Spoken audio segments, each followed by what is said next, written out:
Ipinikailalan ng material sa Module 1 ang layunin ng module na ito. Natutunan ng mga kalahok ang kahalagahan ng pamumuhunan bago sumapit ang sakuna at pinansyal na koordinasyon para sa adaptasyon. Nakita rin nila kung paanong ang pinansyal na koordinasyon ay maaaring magdulot ng mas mababang gastos at patuloy na pag-unlad. Ipinaliwanag ng Module 1 na pag-uugnay ng pambansa at lokal na mga plano, pag-uugnay ng mga planong sektoral, at koordinasyon para sa pondo ay dapat na isagawa kapag naglalayong makalakam ng lokal na pondo. Upang makalakam ng pondo mula sa mga iba pang mga donor, mahalagang matugunan ang espesipikong mga pamantayan at kinakailangang impormasyon ayon sa mga uri ng pondo. Inilalarawan ng ISO 14090 ang isang serye ng mga proseso para sa pagpaplano at pagpapatupad ng adaptasyon sa climate change. Ang mga proseso na binuo bilang isang internasyonal na pamantayan ay inaasahang gagamitin ng iba't ibang bansa at ng sentral at lokal na mga pamahalaan. Ang mga nilalaman ng ISO 14090 ay makatututlong upang maunawaan ang mga proseso at mga balangkas na kinakailangan sa pagpaplano at pagpapatupad ng adaptasyon sa climate change sa pambansa at lokal na mga antas. Ipinakikilala ng Module 2 ang isang serye ng mga proseso at mga pamamaraan para sa pagpaplano at pagpapatupad adaptasyon batay sa ISO 14090 lalo na para sa sentral at lokal na mga opisyal ng pamahalaan. Sang-ayon sa balangkas ng ISO 14090, ipinakikilala ng bahagi 2 ang paghahanda para sa pagpaplano ng adaptasyon, tatalakayin ng bahagi 3 ang pagpaplano kasama na ang pagsusuri ng epekto ng climate change, at tatalakayin naman ng bahagi 4 ang implementasyon kasama na ang pagpapatupad ng plano, pagsubaybay at pagsusuri, at pag-uulat. Ipakikilala ng Module 3 at Module 4 ang mga detalyadong impormasyon tungkol sa pagsusuri ng epekto ng climate at mga programa ng lokal na pamahalaan.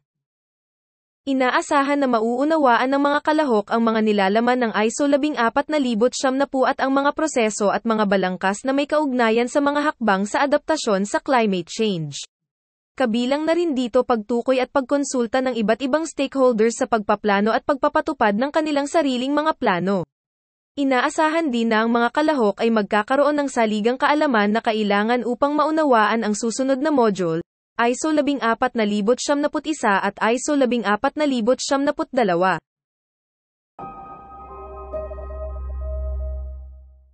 Ang bahagi 2 ng training na ito ay magpapakilala sa mga paghahanda para sa pagpaplano para sa adaptasyon sa climate change. Bago ang pagpaplano, dapat maunawaan at tiyakin ang kasalukuyang sitwasyon. Kinakailangang kilalanin kung paano naiiba ang kasalukuyang kalagayan mula sa kanais-nais o ideal na kalagayan na kailangang matamo ayon sa mga salik na gaya ng mga tauhan, budget, at istruktura ng organisasyon. Gayun din, kinakailangang kilalanin ang mga stakeholder. Ang plano ay dapat na isagawa sa pamamagitan ng makatwiran at sistematikong hakbangin na nakabatay sa kasalukuyang mga development plans at iba pang mga plano ng pamahalaan. Ang mainam na pagpaplano ay nagdudulot ng mas epektibo hakbangin at nagiging batayan ng pagpili ng iba't ibang programa. Kinakailangang nakabatay ang pagpaplano sa maagang paghahanda lalo na't limitado ang pondo at bilang at kapasidad ng mga tauhan. Mainam na kaugnayan ng mga individual na proyekto sa loob ng planong pang-adaptasyon upang higit na maging epektibo. Sa ISO, 3 bagay ang nilalaman ng paunang pagpaplano.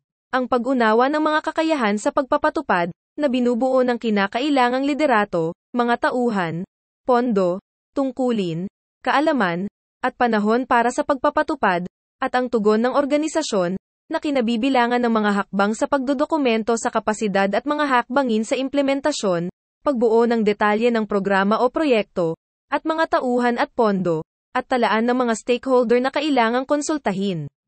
Kasama sa listahang ito ang mga stakeholder sa loob ng organisasyon, kasama na ang mga nasa ibang departamento, at stakeholders sa labas ng organisasyon, tulad ng sentral at lokal na ahensya, mga organisasyon sa lokal na komunidad, at pribadong sektor. Itong 3 bagay ay dapat na isagawa bago buuin ang plano. Gayun din, dapat na lubusang maunawaan ang kasalukuyang kalagayan. Tingnan natin ang mga hakbangin sa pag-unang pagpaplano sa mga susunod na slide.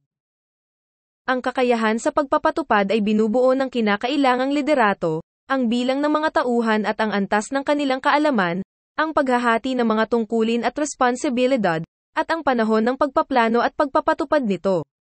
Gaya ng makikita sa susunod na slide, ang adaptasyon sa climate change ay kinakailangan kahit sa mga di-tiyak na sitwasyon.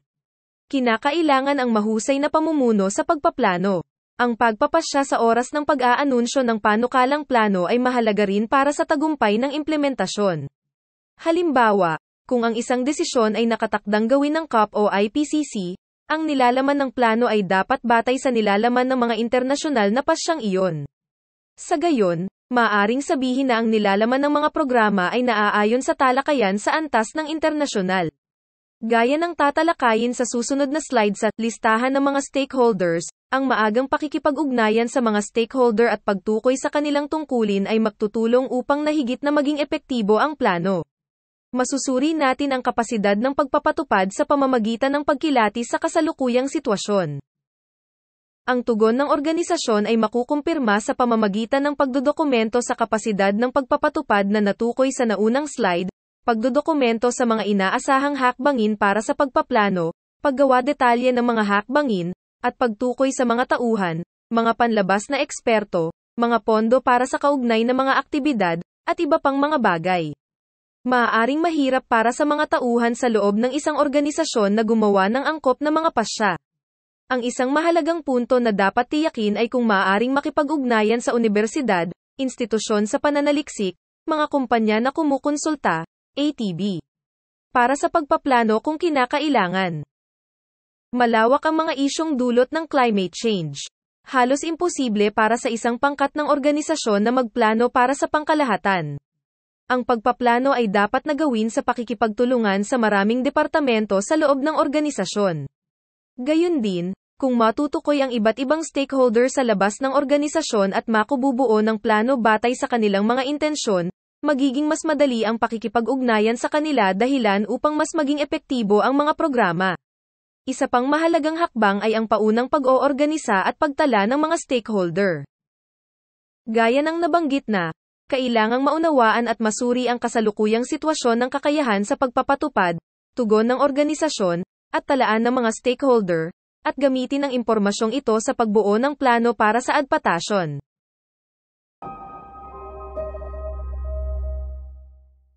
Sa bahagi 3, tatalakayin natin ang mga hakbang para sa pagsusuri ng epekto at pagpaplano. Una, mahalagang isagawa ang pagsusuri ng epekto ng climate change at iugnay ang resulta sa pagpaplano. Sa pamamagitan ng pagsusuring ito, maaaring matukoy ang iba't iba pang mga espesipikong hakbangin. Bakit kailangan natin ng isang pagsusuri ng mga epekto? Ang pangunahing layunin nito ay makilala at matukoy ang mga issue.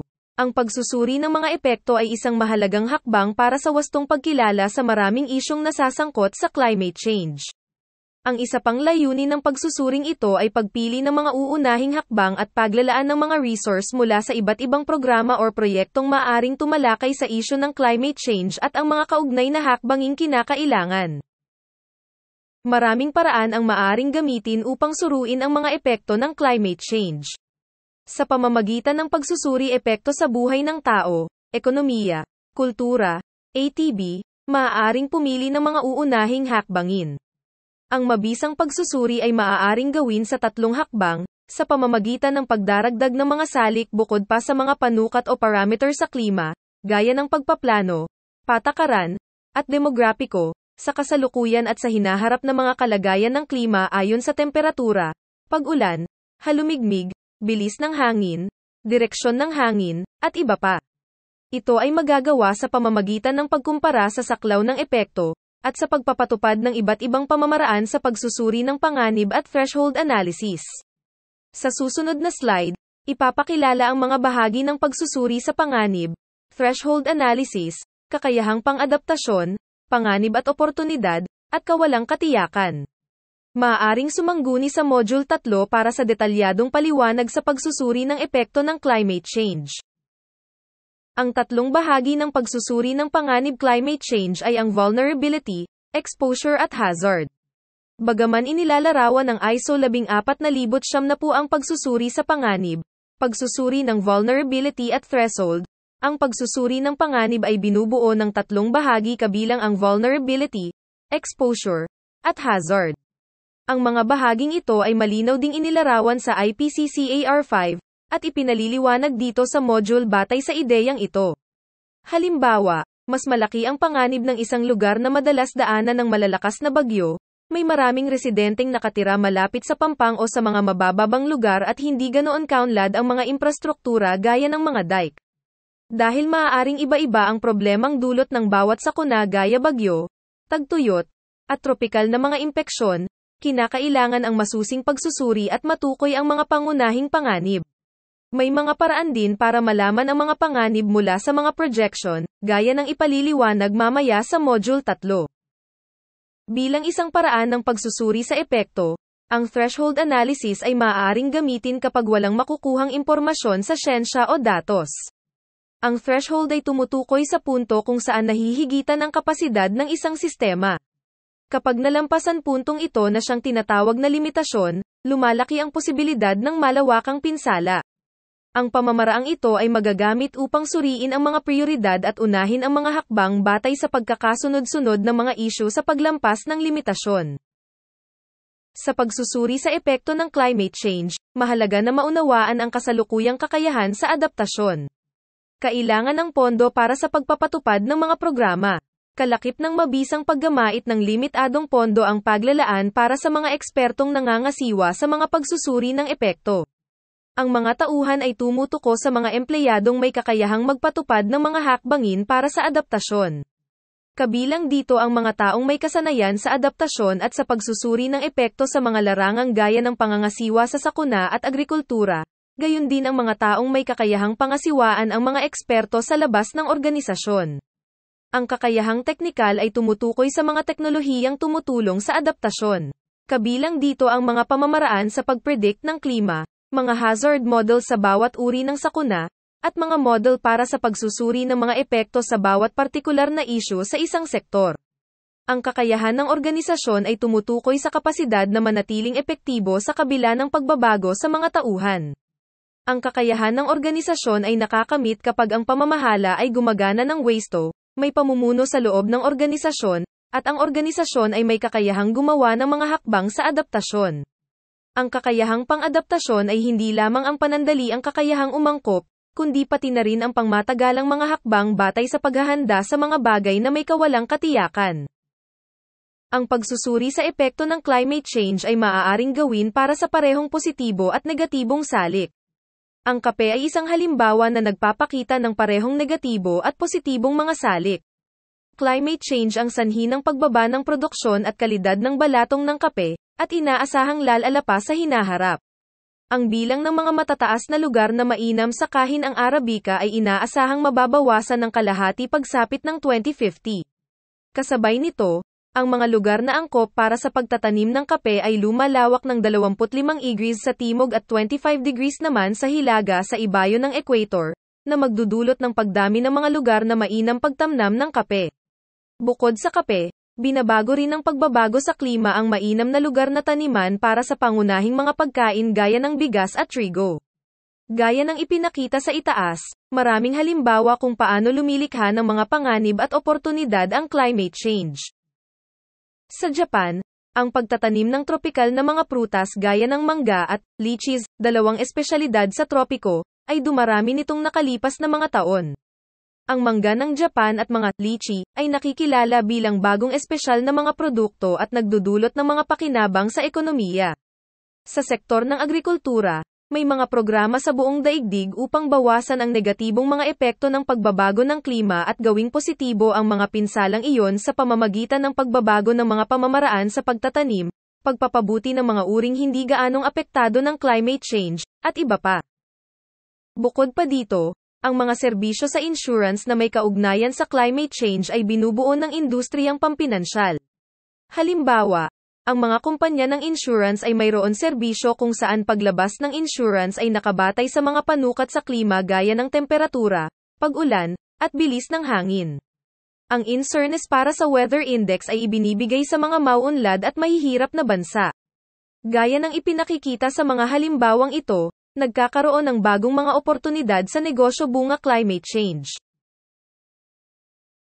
Bagaman ang mga siyentipiko sa buong daigdig ay gumagawa ng prediksyon tungkol sa pagbabago ng klima, hindi natin masasabi ng patiuna ang lahat ng mga epekto ng climate change.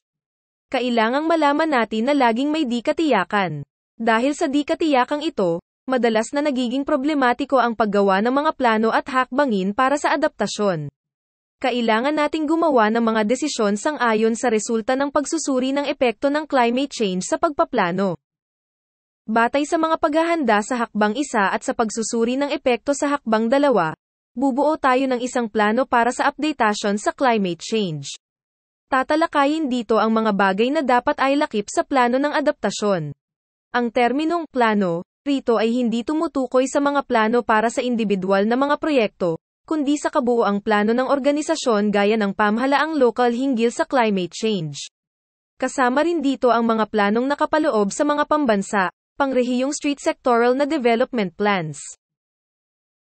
Ayon sa ISO 14070, ang pagpaplano para sa adaptasyon sa climate change ay batay sa sumusunod: pagkilala sa mga umiiral na patakaran, estratehiya, at mga plano, pagtukoy sa iba't ibang programa o proyekto para sa adaptasyon, pagpili ng paraan ng pagpapasya, pagsasaalang-alang ng mga hakbang sa isang time frame.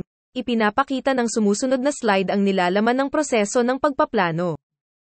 Bago gumawa ng isang plano, kailangan munang kilalanin ang umiiral na mga patakaran, mga estratehiya, at mga plano. Lalo na sa kaso ng lokal na mga pamahalaan, mahalaga na isaalang-alang ang pagtutugma sa pambansang mga plano, patakaran, at mga estratehiya na bumubuo ng pangunahing na pamantayan, gayon din ang mga umiiral na limitasyon and kahilingan ng institusyon. Tukuyin ang kakulangan sa kasalukuyang sitwasyon ito at kung alin ang paglalaanan ng pansin.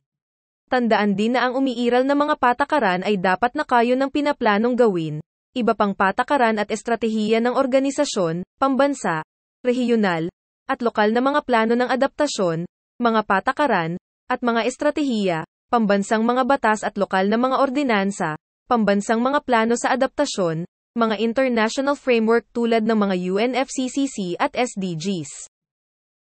Ang pagpapatupad ng plano para sa adaptasyon ay maaaring ikategorya bilang patungkol sa pisikal na infrastruktura hard measure o patungkol sa pagbuo ng kakayahan soft measure. Ang mga ito ay maaaring pagsamahin upang higit na maging epektibo. Kabilang sa pisikal na infrastruktura ang pagtatayo ng mga dike at seawall para sa pagtaas ng lebel ng dagat, at ang mga dam upang bawasan ang pinsala mula sa mga pagguho ng lupa. Ang iba pang hakbang ay pagtatanim sa mga bubong at dingding upang mabawasan ang temperatura, at ang pag-aayos ng ibabaw ng lupa para sa pangangasiwa ng tubig ulan. Kabilang sa mga hakbang para sa pagbuyo ng kapasidad ay ang training, evacuation drill, insurance, rebisyon ng mga pamantayan sa building, at pagrerebisa ng mga plano sa paggamit ng lupa. Adaptation pathways at pagmamapa ng desisyon are ilang halimbawa ng mga pamamaraan sa pagpapasya. Ang adaptation pathways ay kapaki-pakinabang para sa pagsusuri sa mga kaugnayan sa pagitan ng mga resulta ng maraming iminungkahing programa. Magagamit ang mga ito upang piliin ang pinakamabuting programa sa pamamagitan ng paghahambing ng maraming mapagpipilian. Halimbawa, sa kalagayan ng mga pananim na palay, maaaring kabilang sa mga programa na isasaalang-alang ay A. Pagpapabuti ng uri ng palay, B. Pagtatayo ng bagong mga pasilidad para sa irigasyon, at C. Gumamit ng ibang pananim. Ang pagmamapa ay kapaki-pakinabang para sa paglalarawan sa dami at pagsasaayos ng mga elemento, tulad ng kaugnay na mga pangyayari at mga hakbang, upang makuha ang isang kumpletong larawan.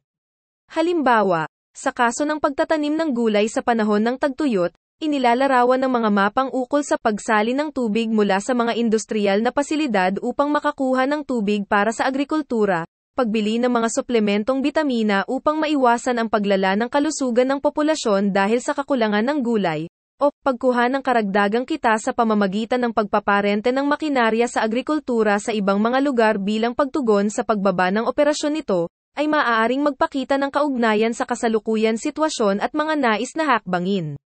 Ang mga kaugnayan at dami ng mga programa ay maaaring gamitin sa paggawa ng mga pasya.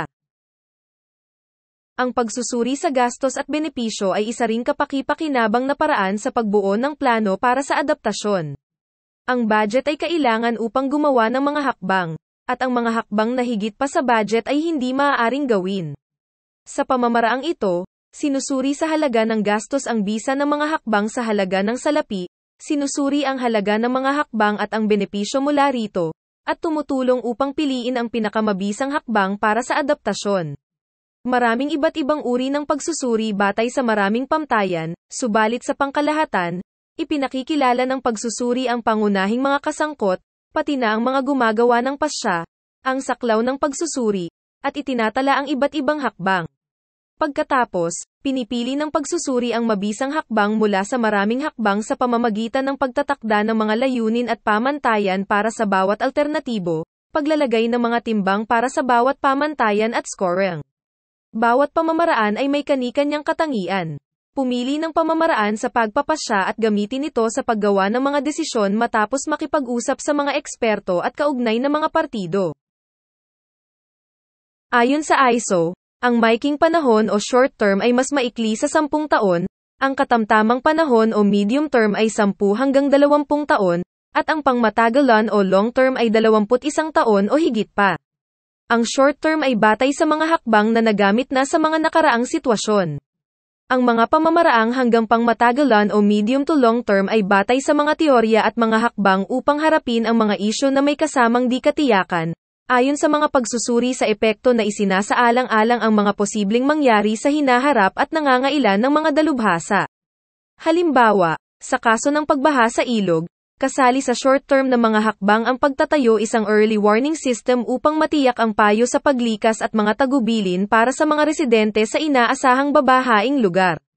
Sa kabilang dako, ang malawakang relokasyon ng mga residente sa mas mataas na lugar, sa halip na pansamantalang paglikas, ay itinuturing na medium to long term, sapagkat nangangailangan ito ng katamtaman hanggang pangmatagalan na pagtaya, kahit na tumutugon ito sa parehong isyu ng pagbaha sa ilog. Ang pagsasaalang-alang at pagpapatupad ng pangmatagalang mga hakbang ay mahahalagang elemento rin ng adaptasyon sa climate change. Ang mga sumusunod ay pangunahing mga bagay na dapat ay lakip sa isang plano sa adaptasyon, gaya ng binabanggit sa ISO, saklaw at mga hangganan. Impormasyon ukol sa climate change. Mga epekto ng climate change. Pakikipagkasundo sa mga interesadong partido. Kakayang pang-adaptasyon. Mga programa para sa adaptasyon. Implementasyon. Pagsubaybay at pagsusuri. Pag-uulat. Sa ilang kaso, ang bilang ng mga item ay maaaring dumami o kumonti o ang mga nilalaman ay maaaring naiiba ayon sa mismong bumubuo ng plano. Ang heograpikong mga epekto ng pagbabago ng klima, lalo na ang mga sakunang nauugnay sa lagay ng panahon, ay nagiging karaniwan na. Bilang pangkalahatang alituntunin, ang lugar na maaaring pangasiwaan ng lokal na pamahalaan ay limitado dahil sa mga hangganan ng administratibong dibisyon kung saan naroroon ang lokal na pamahalaan. Upang maharap ang mga sakunang nauugnay sa lagay ng panahon na nakaaapekto sa isang malawak na lugar, mahalaga sa pagpaplano na makipagtulungan sa kalapit na lokal na mga pamahalaan at bigyang kahulugan ang mga gampanin. Bukod sa ISO, ang mga alituntunin hinggil sa idlip ng UNFCCC ay nakatutulong din sa paggawa ng mga plano sa adaptasyon. Nilalaman ng NAP ang mga pambansang programa, subalit ang pangunahing mga ideya ay maaari ring gamitin sa pagpaplano ng lokal na mga pamahalaan. Ang mga alituntunin sa NAP ay may 4 na elemento. Ang Element A ay para mangolekta at kumuha ng impormasyon sa mga epekto ng climate change, at para kilalanin ang mga kakulangan sa kapasidad ng pagpapatupad at mga hamon sa pagpapatupad ng proseso ng NAP. Ang Element B ay para sa pagsusuri ng kasalukuyan at panghinaharap na mga senaryo ng klima, pagkilatas ng mga opsyon para sa adaptasyon, at paglatag ng pagpaplano para sa adaptasyon sa development planning.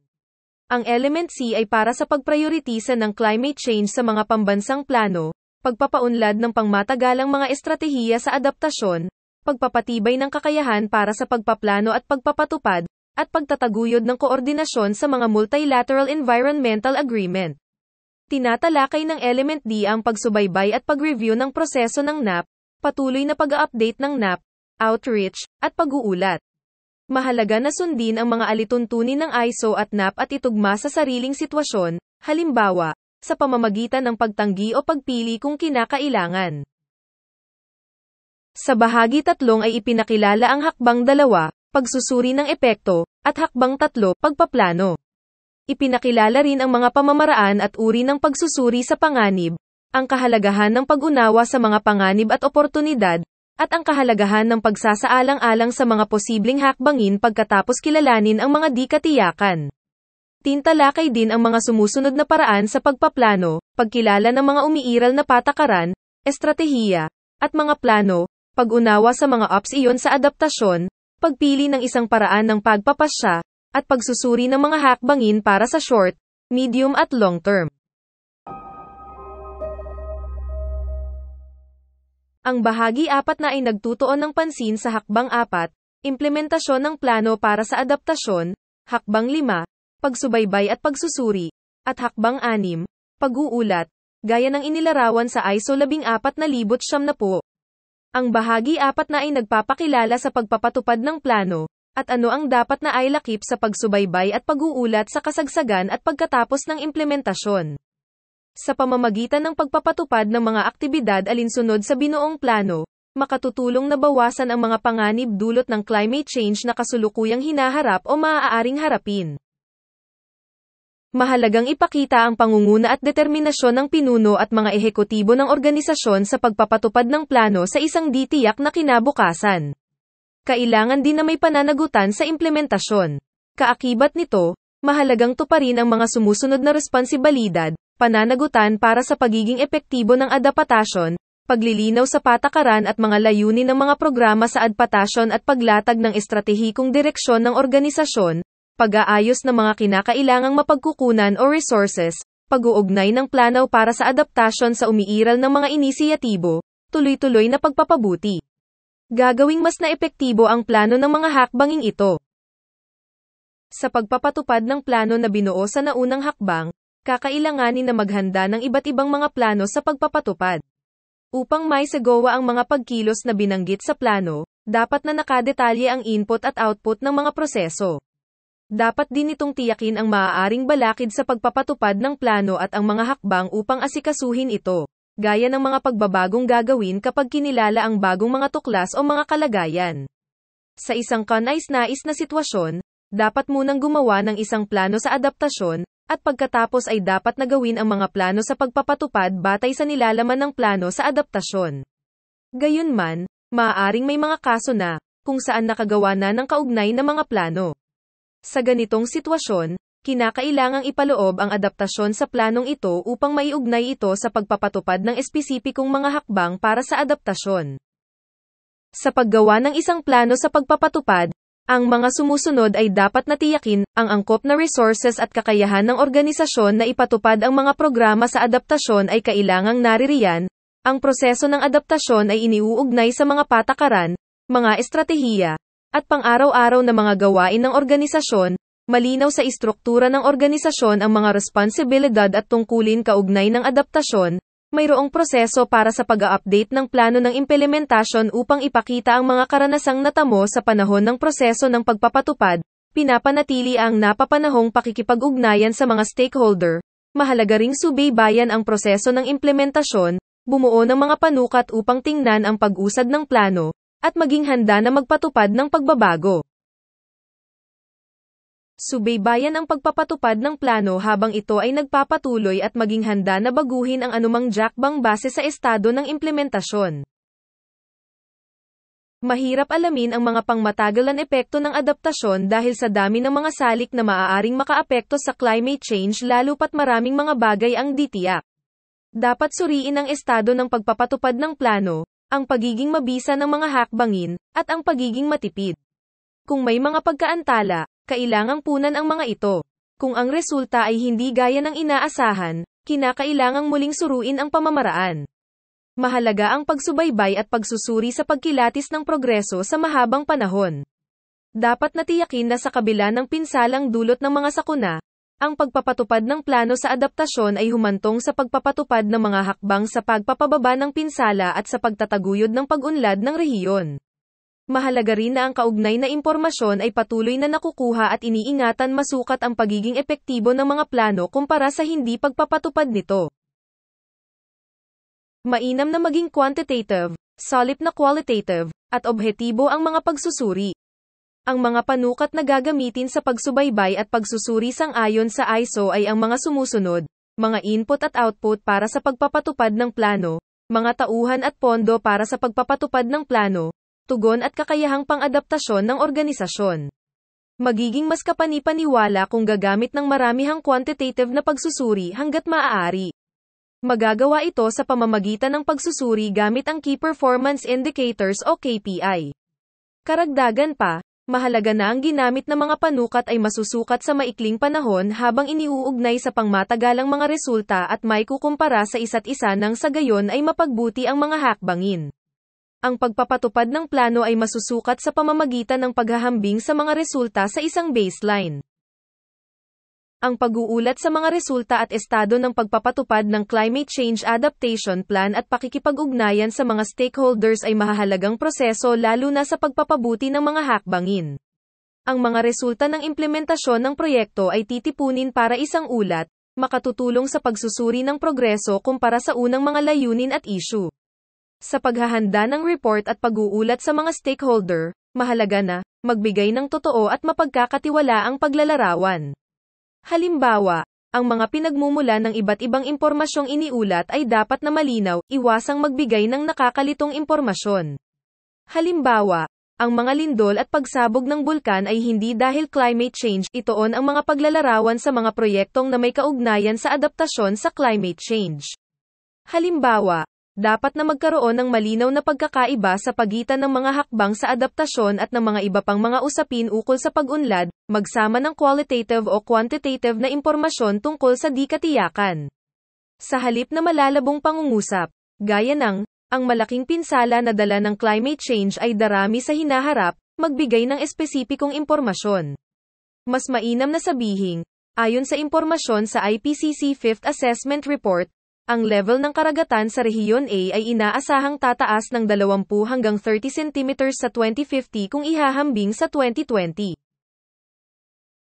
Magbigay tayo ng halimbawa mula sa ulat ng tagapangasiwa ng mga issue ukol sa climate change hanggang sa pinuno ng organisasyon.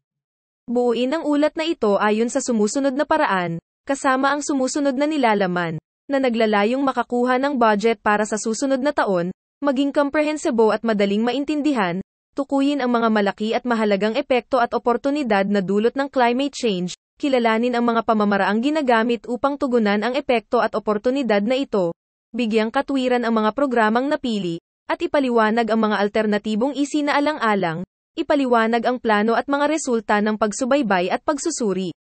Ang pag-uulat o pagbuo ng isang ulat na nilalaman ang mga ito ay magpapalaki ng tsansa na makakuha ng budget at pagpapatupad ng proyekto sa susunod na taon. Ang isang ulat na nagdodokumento ng mga hakbangin sa ilalim ng kawalang katiyakan ay napakahalaga para sa pagre-review. Sa implementasyon ng plano, mahalagang tiyakin na ang mga hakbang ay ipinatutupad sa ilalim ng mahusay na pamumuno ng ulo at mga ehekutibo ng organisasyon. Kakailanganin ring isagawa ang plano sa pamamagitan ng madalas na pagsubaybay at pagsusuri at pag-update sa plano kung kinakailangan. Ang mga resulta ng mga programa ay dapat na naiuulat at gawing pampubliko upang mapaigting ang pakikipag-ugnayan sa mga stakeholder.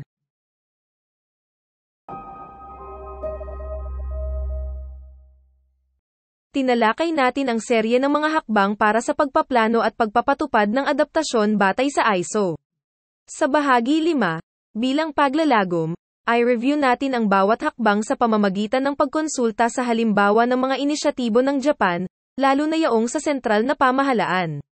Ang detalyadong case studies ng lokal na mga pamahalaan ay tatalakayin sa Module 4. Sa Japan, ang Climate Change Adaptation Promotion Council, na pinangunahan ng Minister of Environment, ay itinatag upang itaguyod ang mga adaptasyon sa climate change ayon sa Climate Change Adaptation Plan. Ang konseho ay gumagawa ng kinakailangang koordinasyon sa pagitan ng mga departamento at mga ahensya, at ang pamahalaan ng Japan ay sama-samang kumikilos upang itaguyod ang adaptasyon sa climate change sa pamamagitan ng pakikipagtulungan sa isa't isa, at pinatutunayan ng regulasyon ang pagsulong ng gayong mga hakbang. Binubuod ng ulat na ito ng Japan ang resulta ng pagsusuri ng mga epekto ng climate change sa 7 sektor. Karagdagan pa dito, 3 evaluation axes ang ginamit, kalubhaan, na nagtasuri sa antas at posibilidad ng pagbabago sa klima ay nakakaapekto sa tatlong perspektibo: panlipunan, pang-ekonomiya, at pangkapaligiran. Pagkaapurahan, na tumitiyak sa panahon ng pagpasimula ng mga pinsala at ang pangangailangang simulan ang adaptasyon at paggawa ng mahahalagang pasya. At ang katiyakan, ay nangangahulugan bilang antas ng pagtitiwala sa nakalap na impormasyon at datos. Tatlong evaluation axes ang naitatag, na bawat isa ay may tatlong antas ng pagsusuri. Noong 2018, ipinatupad ng Japan ang Climate Change Adaptation Act. Sa abot ng ating nalalaman, ang Japan ang kauna-unahang bansa na nagsasabatas ng adaptasyon sa climate change. Ang Climate Change Adaptation Act ay nahahati sa 4 na bahagi. Ang una ay komprehensibong promosyon ng adaptasyon. Ang bahaging ito ay inaatasan ang gobyerno na patuloy na ipatupad ang mga hakbang sa adaptasyon, at inaatasan rin ang Minister of Environment na pangasiwaan ang pagsusuri ng mga epekto ng climate change sa bawat 5 taon na may panel upang pakinggan ang opinyon ng Central Environment Council. Sa ikalawang bahagi, ang pagbuo ng infrastruktura para sa daloy ng impormasyon. Ang National Institute for Environmental Studies ay naatasang magbigay sa prediksyon ng epekto ng climate change at maglaan ng teknikal na suporta sa lokal na mga pamahalaan at sa mga regional centers. Ang ikatlo ay palakasin adaptasyon sa lokal na level. Ang mga rehiyon at munisipalidad ay inaasahang mayroong mga plano para sa adaptasyon. Ang ikaapat ay pakikipag-ugnayan sa ibang bansa. Kabilang sa bahaging ito ang pagtataguyod ng internasyonal na pagtutulungan tungkol sa adaptasyon sa climate change. Itinakda rin ng Climate Change Adaptation Act ang promosyon ng mga aktibidad ng pribadong sektor na makatutulong sa adaptasyon. Ang Climate Change Adaptation Plan ng Japan ay pangunahing plano sa pagpapatupad ng Climate Change Adaptation Act. Ang planong ina-update halos tuwing 5 taon. Karagdagan pa, ang The Long-Term Strategy under the Paris Agreement ay binuo bilang isa pang estratehiyang may kaugnayan sa adaptasyon.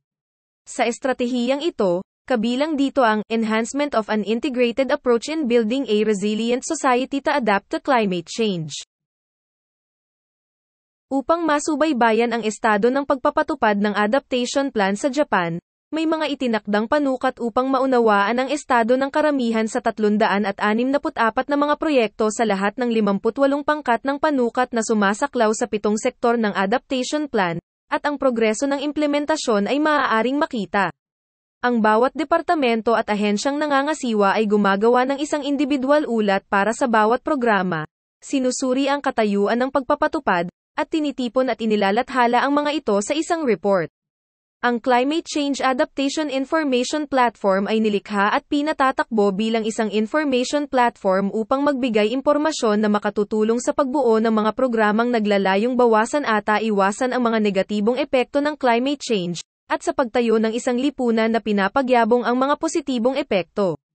Ang National Institute for Environmental Studies, na nagpapatakbo ng APLAT, ang may pananagutan sa pagbibigay ng teknikal na payo sa lokal na mga pamahalaan at sa mga regional center, ayon sa Climate Change Adaptation Act na isinabatas noong 2018. Ginagampanan ng institusyon ang papel nito sang-ayon sa batas sa pamamagitan ng pagpapalaganap ng impormasyon tungkol sa mga tuklas sa siyensya at sa iba't ibang paraan ng adaptasyon sa pamamagitan ng APLAT. Nagbibigay ang APLAT ng totoo at mapagkakatiwalaang datos gaya ng obserbasyon ng panahon, obserbasyon at estadistikal na datos ng bawat departamento at ahensya, at datos ng WebGIS, at nagbibigay ng kapaki-pakinabang na impormasyon para sa pagpaplano para sa adaptasyon at paghahanda ng mga ulat. Hanggang sa nakaraang slide, ni-review natin ang mga hakbang 1 hanggang 6 ng ISO 14070 na patungkol sa mga inisyatibo ng Japan bilang halimbawa. Inilalarawan ng ISO 14070 ang ilang prinsipyo para sa adaptasyon sa climate change. Sa parteng ito, pagtutuunan ng pansin ang 7 alituntunin mahalaga sa adaptasyon para sa climate change, at aalamin ang nilalaman ng bawat alituntunin na tinukoy sa ISO 14070.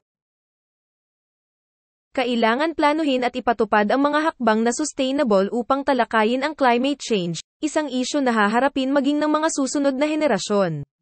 Sa hakbang 3, pagpaplano, binanggit na dapat isaalang-alang ang short, medium at long term, at ipatupad ang mga sustainable na programa upang matugunan ang mga pangangailangan ng kasalukuyan at susunod pang henerasyon. Sa Hakbang 5, Pagsubaybay at Pagsusuri, at Hakbang 6, Pag-uulat, idiniin ang kahalagahan ng impormasyon na bukas sa lahat, madaling maunawaan, at kapanipaniwala o maaaring patunayan. Sa ganitong paraan, mahalaga na tiyakin ang transparency bago magpatuloy sa mga inisyatiba, at i-update ang mga inisyatiba kung kinakailangan. Gaya ng binanggit sa Hakbang 3, Pagpaplano at Hakbang 6, Pag-uulat, mahalaga na ipaliwanag ang kaugnay na impormasyon na bumubuo sa pasya, at managot sa mga stakeholders, gayon din sa lokal na mga residente, na mga nagbabayad ng buwis, upang matugunan mga isyong may di katiyakan gaya ng adaptasyon sa climate change. Ang pagtupad sa pananagutan ay mahalaga sa pagkilos para sa adaptasyon. Ang bagong impormasyon at mga tuklas ay patuloy na lumilitaw sa larangan ng climate change. Kaya ang mga programa ay dapat na baguhin sa maikling panahon. Idiniin ang kahalagahan ng pag-update ng plano sa pagpapatupad ng sa gayon ay maipakita ang mga natutunan sa implementasyon, gaya ng inilarawan sa Hakbang 4, Implementasyon at Hakbang 5, Pagsubaybay at Pagsusuri. Ang adaptasyon ay hindi lamang nakasalalay sa nakalipas na mga karanasan, kundi maging sa paglikom at paggamit ng bagong impormasyon at pamamaraan. Ang di maiiwasang mga di katiyakan ay maaaring lutasin sa dalawang paraan, gaya ng tinalakay sa pagtasa sa epekto sa Hakbang 2. Sa dalawang kasong ito, mahalaga na maging bukas sa iba't ibang paraan ng paglutas ng problema at hindi lamang sa mga metodong nakagawian na. Ang adaptasyon sa climate change ay isang hamon na nagsasangkot ng iba't ibang salik. Ang mabibisang pag-iisip ayon sa mga sistema o systems thinking ay kailangan upang maunawaan ang kaugnayan sa pagitan ng iba't ibang salik, upang makilala ang mahalagang kadahilanan, at upang suriin ang kaugnay na mga isyu sa loob at labas ng organisasyon. Upang matukoy ang masalimuot na mga isyu, gumamit ng systems thinking ng WASTO upang piliin at ipatupad ang paraan ng paggawa ng pasya na ipinakilala sa Hakbang 3, Pagpaplano upang mas maunawaan ang kaugnayan ng iba't ibang elemento. Ang adaptasyon at mitigasyon ay parehong kasangkot sa BWAIT programa para sa climate change. Parehong naglalayong nabawasan ang epekto ng climate change at pagbabago ng klima. Sa pamamagitan ng pag-uugnay nito, maaasahan natin na mas mabisa ang mga ito. Sa mga sitwasyon may limitadong mapagkukunan o resources, mabisa na bumuo at magpatupad ng mga cross-cutting na inisyatibo tulad ng tinalakay sa Hakbang 3, Pagpaplano at Hakbang 4, Implementasyon.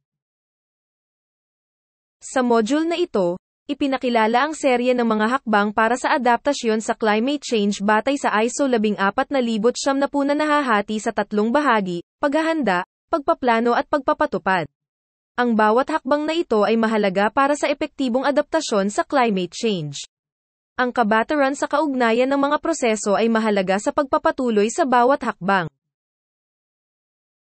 Ang susunod na module, ang Module 3, ay maglalaan ng mas detalyado at praktikal na impormasyon tungkol sa mga pamamaraan at pamamaraan ng pagtaya sa panganib para sa pagpaplano sa pag-adjust.